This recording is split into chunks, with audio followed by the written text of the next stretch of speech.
we take games seriously. Hey, we don't often do puzzle games on Buried Treasures, but I've definitely got one for you guys today. This one's Mr. Driller. It's from Namco. It was available for the Dreamcast and the PlayStation 1. And the thing about this game, it's a puzzle game, just kind of like Tetris or Dr. Mario, those kinds of games. But instead of blocks falling from the sky and you're controlling the blocks, this time you control Mr. Driller, this cute little guy right here with the big round head. He's a drill guy. And so what you are, you're on top of this giant pit with all these colored blocks, and you drill down into the blocks and you try to connect color patterns, and then they disappear. You're trying to clear all the blocks out of the way and get down into the pit as far as you can, as deep as you can. And of course you have time constraints, and sometimes you have air constraints because Mr. Driller can't hold his breath for very long, so he has to find little air replenisher things. The only problem is that Namco cheaped out and they didn't give us multiplayer at all. It's all a single player experience, which is a really big shame. Even still, Mr. Driller is a lot of fun if you're a puzzle fan. I like puzzle games. I really enjoyed Mr. Driller. Go check it out.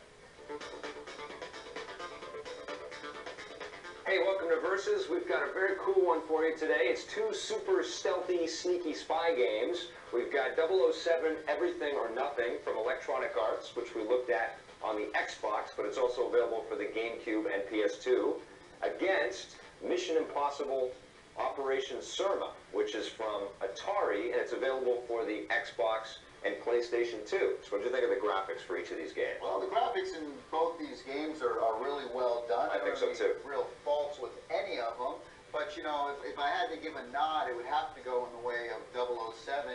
The cinematics in both games are great, yes, but you just get that EA awesome production quality of their cinematics. On the Mission Impossible game, you've got somebody who doesn't look like it doesn't look like Tom Cruise at all. You do have Ving Rhames in there as Luther, and that's kind of cool, but you know, it doesn't really have that whole cinematic kind of gloss. The fireworks effect, yes, the buildings are nicely rendered. Reflections on the cobblestones of the water. I mean, it's all good. It's just, again, you know, Bond goes the extra distance, I think, on this one. All right, let's talk now about the gameplay for both of these titles. Right. Last couple Bond games have been first person. Yes. You know, and ever since GoldenEye sort of came out and showed the world how James Bond could be done, everybody sort of followed that mold. Yeah, Tomorrow Never Dies, The World Is Not Enough came out. They went to third person, didn't do so hot. Right. Brought it back to first person. Right.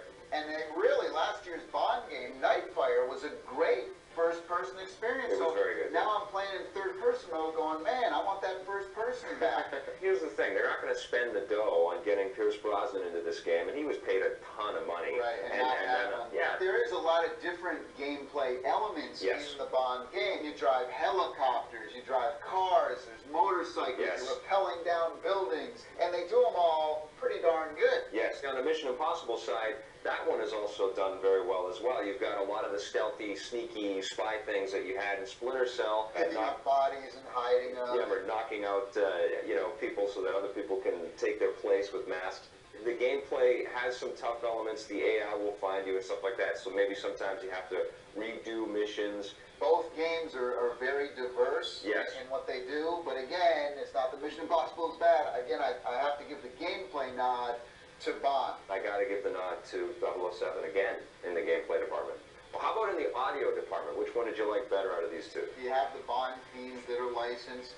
Yes. Hard to compete with that. Well, Mission Impossible theme is pretty awesome. Mission Impossible theme is pretty awesome. Yes, it is. But again, it just falls a little bit short of James Bond. Right. The sound effects, you were very good in both. But again, I think the Bond stuff, because it had, you know, helicopters and the cars and the motorcycles, and on the cinematic stuff was incredible. It's hard to compete when it's up here. Yeah, I think we gotta like point out Tom Cruise and ask him why he's not in his games. I mean, he's got a piece of the pie there with owning a chunk of Mission Impossible. He's the guy that everybody knows is Ethan Hunt. Why isn't he involved? Well, that's the thing, talking about audio. I mean, let's talk about the voice actors. You got everybody.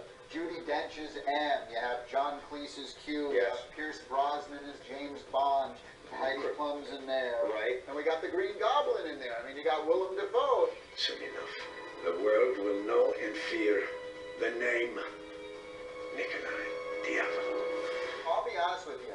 I thought Mission Impossible was going to be a really kind of crappy game. It's not. But it's not. It's not, and for people who love Splinter Cell and that more kind of sneaking around type vibe, I Yes. think you'll enjoy Mission Impossible. I agree with that. But as an overall package, I absolutely have to go with Bond. I'm absolutely in agreement with you. That's not to say I didn't also really enjoy Mission Impossible Operation Surma.